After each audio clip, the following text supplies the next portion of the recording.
Voici comment observer une table de routage dans Fidus pour un petit réseau ainsi constitué. Deux ordinateurs, un réseau qui pourrait contenir plusieurs ordinateurs, plusieurs autres choses, et trois routeurs. Ce routeur possède donc trois cartes Ethernet dont les adresses figurent ici, 2 pour le routeur C et 3 pour le routeur B.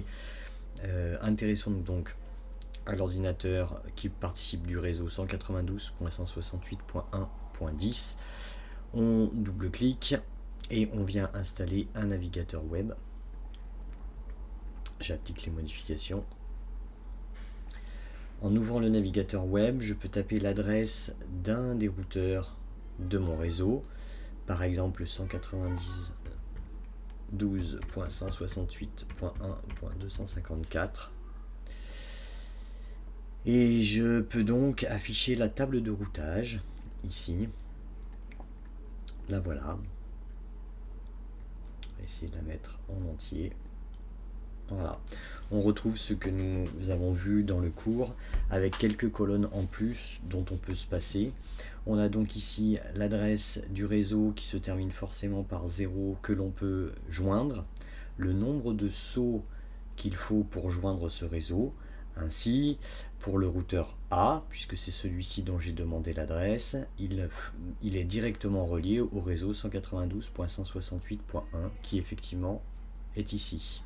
Il est directement relié au réseau 192.168.2 qui est ici, et directement au réseau 192.168.3 qui est un faux réseau puisque c'est uniquement un routeur. En revanche, pour joindre le réseau 192.167.3 qui est ici, c'est un routeur, il lui faut un saut. Et ce saut doit passer par le routeur 192.168.3.10 qui est bien le routeur C.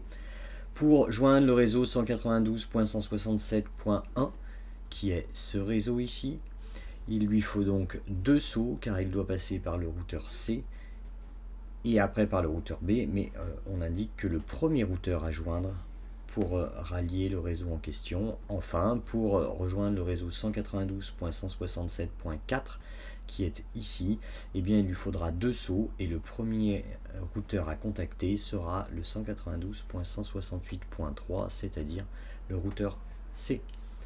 On peut, une fois cette table de routage affichée, essayer de lancer un trace-route, par exemple depuis l'ordinateur ici jusqu'à l'ordinateur ici. Trace-route et j'appelle le 192.167.4.152.